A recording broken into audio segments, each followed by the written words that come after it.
हाय everyone, नमस्ते and welcome to Pure Science. हम लोग सॉल्व कर रहे हैं सीजी टेट 2020। ठीक है, सीजी टेट 2020 के क्वेश्चन पेपर को, मॉर्निंग शिफ्ट का क्वेश्चन पेपर है यह, और हिंदी वाले पार्ट को हम सॉल्व कर रहे हैं। ठीक है, तो चलिए देखते हैं। नेक्स्ट क्वेश्चन है, कौन सा प्रश्न कक्षा में बहुभाषिकता को परिभाषित करता है? कौन सा प्रश्न कक्षा में बहुभाषिकता को परिभाषित करता है? ऑप्शन दिए हुए हैं, तुम्हारी बड़ी बहन का नाम क्या है, या अच्छी लगने वाली महक को क्या कहते हैं, या तुम्हारे घर में तुमने क्या खाया। अगला है, माँ को अपनी अपनी भाषा में क्या कहते हैं। ठीक है, बहुभाषिकता को परिभाषित करना है। ठीक है, बहुभाषिकता मतलब एक से अधिक भाषा का प्रयोग हो। तो इनमें से कौन से प्रश्न में एक से अधिक भाषा का प्रयोग होगा? देखिए, तुम्हारी बड़ी बहन का नाम क्या है ना, तो इसमें कोई एक भाषा में भी आंसर दिया जा सकता है। ठीक है, तो यह तो हो नहीं सकता।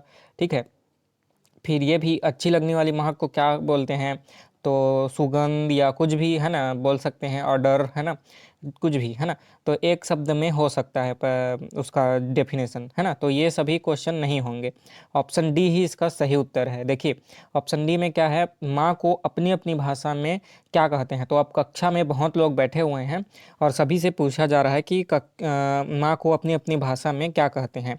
तो सभी अपने अपने लैंग्वेज में, अपनी अपनी भाषा में बताएंगे कि है ना उनकी भाषा में माँ को क्या कहते हैं। तो यही तो बहुभाषिकता होगा। ठीक है, तो ऑप्शन डी यहाँ पर सही है। अगला प्रश्न है, नीचे दिए गए शब्दों में से किस शब्द में उपसर्ग नहीं है? ऑप्शन दिए हुए हैं, निरोध, निंदा, निरत या निग्रह। किसमें जो है उपसर्ग नहीं है? उपसर्ग नहीं है, उसको छांटना है। ठीक है, देखिए, निरोध में रोध मतलब रोधक है ना, बाधा है ना डालना, तो उसके सामने में नी उपसर्ग लगा हुआ है। रत है ना, अनवरत है ना, लगातार रत रहना है ना किसी काम में, तो नीरत है ना, नी यह भी उपसर्ग है। और निग्रह है ना, इसमें भी उपसर्ग है। ठीक है, तो इन तीनों में उपसर्ग है, लेकिन निंदा में है, ये एक मूल शब्द है निंदा, इसमें उपसर्ग नहीं लगा है। यहाँ पर जो निंदा बोला गया है यह एक मूल शब्द है, इसके सामने में कोई उपसर्ग नहीं है। तो ऑप्शन बी सही उत्तर है। अगला प्रश्न देखते हैं। अगला प्रश्न है, प्रभावपूर्ण भाषा में वाक्यांशों का अपना महत्व होता है। ये समय की बचत तो कराते ही हैं, साथ ही परिपूर्ण है ना अक्षर के द्योतक भी होते हैं। इस दृष्टि से जो कभी बूढ़ा ना हो इस वाक्यांश के लिए एक शब्द क्या होगा? ठीक है, मतलब यहाँ वाक्यांशों के लिए एक शब्द वाला है ना क्वेश्चन है यह। ठीक है, तो जो कभी बूढ़ा ना हो इस वाक्यांश के लिए एक शब्द कौन सा होगा? इनमें से एक शब्द कौन सा होगा? अमर या सर्वज्ञ या अतुल या अजर है ना, तो कौन सा शब्द होगा जो कभी बूढ़ा ना हो उसके लिए? ठीक है, तो इसका सही उत्तर है ऑप्शन डी, अजर है ना। इसको तो आप देखकर ही बता सकते हैं है ना, आप में से बहुत लोग इस शब्द से पहले ही परिचित होंगे है ना, जान रहे होंगे। अजर, जर मतलब जरा, बुढ़ापा है ना, और जो जर ना हो यानी अजर हो, ठीक है, उसको क्या बोलें? जो कभी बूढ़ा ना हो है ना, अजर। ठीक है, जर मतलब क्या होता है? जरा या बुढ़ापा। ठीक है, अगला प्रश्न है, मनुष्य और जानवरों की भाषा में अंतर होने का प्रमुख कारण है ना, मनुष्य और जानवरों की भाषा में अंतर होने का प्रमुख कारण इनमें से क्या है? मानव मस्तिष्क का अधिक विकसित होना, या मानव का सामाजिक संबंध होना, या जानवरों को प्रशिक्षित न करना, या मनुष्य और जानवरों की शारीरिक संरचना है ना। इनमें से क्या कारण हो सकता है कि मनुष्य और जानवरों की भाषा में अंतर होता है? ठीक है, मनुष्य जो है अलग से बोलते हैं, ठीक है, और जानवर ऐसा बोल नहीं पाते। ठीक है, तो इसका अंतर क्या है? ठीक है, तो इसका सही उत्तर है मनुष्य और जानवरों की शारीरिक संरचना। ठीक है, सॉरी सॉरी, मस्तिष्क का अधिक विकसित होना। मनुष्य में मस्तिष्क जो है अधिक विकसित होता है। ठीक है, मनुष्य में मस्तिष्क अधिक विकसित हो जाता है और जानवरों में यह विकसित नहीं हो पाता। ठीक है, और भाषा जो है इसी से आती है ना, मन से मतलब दिमाग से है ना, दिमाग से ये जनित होती है। ठीक है, तो जो भी मनुष्य होते हैं उनका जो मस्तिष्क है थोड़ा जानवरों की अपेक्षा थोड़ा नहीं बहुत अधिक विकसित होता है, इसलिए भाषा में उनकी है ना जो है अभी जब जैसे हम बोल पाते हैं उस तरह से बोलते हैं और जानवर लोग नहीं बोल पाते। ठीक है, तो ऑप्शन ए सही उत्तर है, मानव मस्तिष्क का अधिक विकसित होना।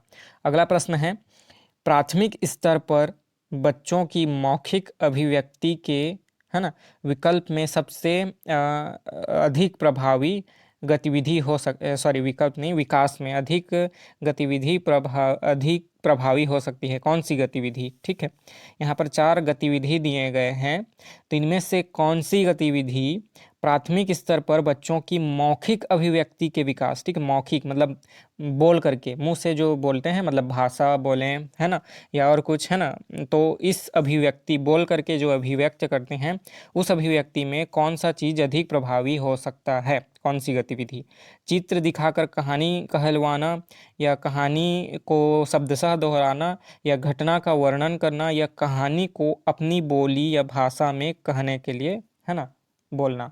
ठीक है, तो सीधी सी बात है, आप ऑप्शन देख करके ही बता सकते हैं कौन सा इसका आंसर होगा। ठीक है, तो आपको आंसर पता रहता है तो मेरे को कमेंट करके बताते जाइएगा। ठीक है, इसका सही उत्तर है कहानी को अपनी बोली या भाषा में कहना, है ना।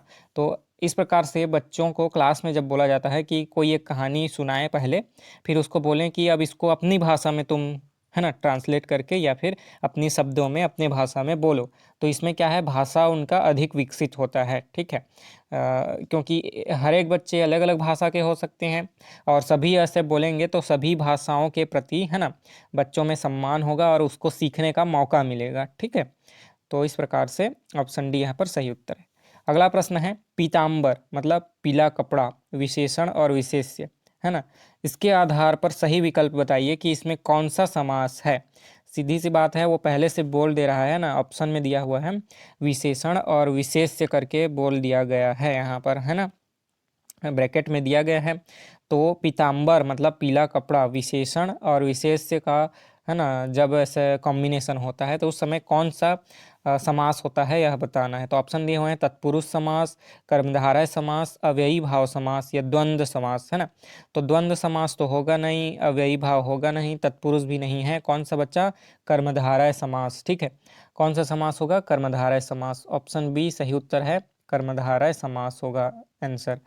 अगला प्रश्न है, माता ने बालक को लड्डू से प्रसन्न किया, इस कथन में लड्डू से क्रिया संपन्न होने का भाव प्रकट होता है, अतः जो शब्द क्रिया के साधन को प्रकट करता है उसे कौन सा कारक कहते हैं? क्रिया के साधन को प्रकट करता है उसको कौन सा कारक कहते हैं?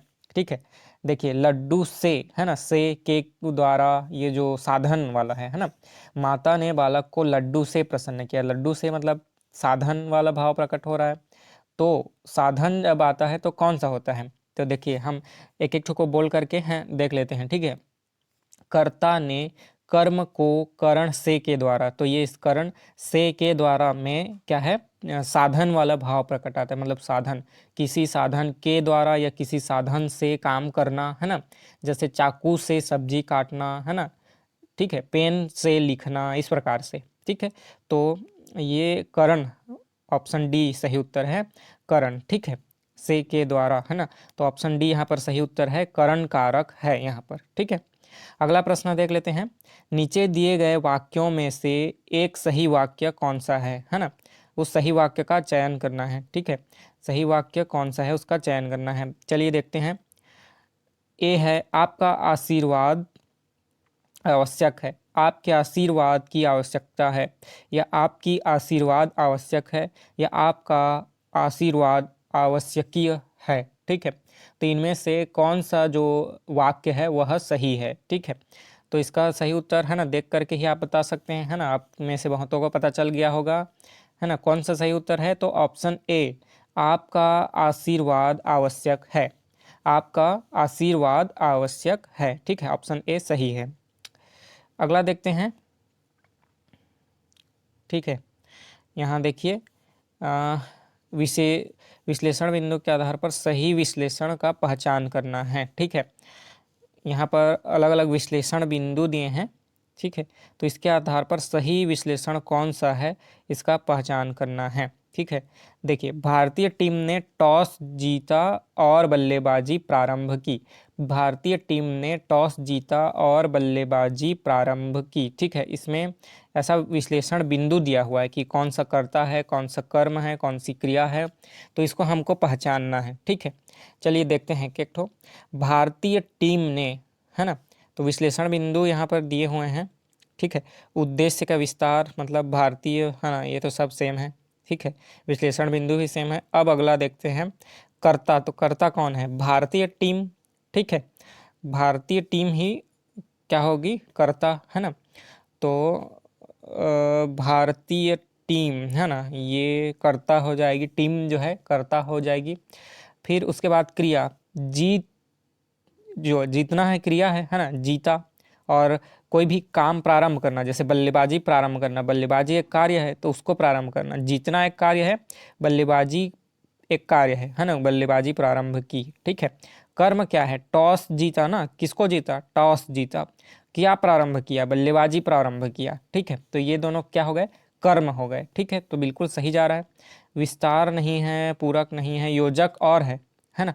और जो शब्द है यहाँ योजक है। ठीक है, तो बिल्कुल ऑप्शन बी यहाँ पर सही उत्तर है कि भारतीय टीम ने, है ना, टॉस जीता और बल्लेबाजी प्रारंभ की। तो इसमें भारतीय टीम जो है कर्ता हो गई, और जीतना और प्रारंभ करना क्रिया हो गया, और टॉस और बल्लेबाजी कर्म हो गया। ठीक है, तो बिल्कुल सही उत्तर है ऑप्शन बी। अगला प्रश्न है, कभी कभी बच्चे इस तरह के प्रश्न पूछ लेते हैं कि हम बड़े भी बगलें झांकने लगते हैं। इस वाक्य में बगलें झांकना मुहावरे का अर्थ क्या है? ठीक है, बगलें झांकना मुहावरे का अर्थ क्या है इस वाक्य में? ठीक है, अत्यधिक प्रसन्न हो जाना, या उत्तरदायित्व लेना, या थोथी धमकी देना, या निरुत्तर हो जाना। तो इनमें से क्या है बगले झांकना का, है ना, अर्थ? तो आप तो जानते ही होंगे, है ना, बगले झांकना मतलब निरुत्तर हो जाना, है ना, कोई भी जवाब ना दे पाना, निरुत्तर हो जाना। ऑप्शन डी यहाँ पर सही उत्तर। ठीक है, तो इस वीडियो में इतना ही रखते हैं। आगे के प्रश्नों को हम अगले वीडियो में हल करेंगे। किसी भी तरह की कोई परेशानी हो तो आप कमेंट करके पूछिएगा। चलिए मिलते हैं अगले वीडियो में। नमस्ते, धन्यवाद, थैंक यू।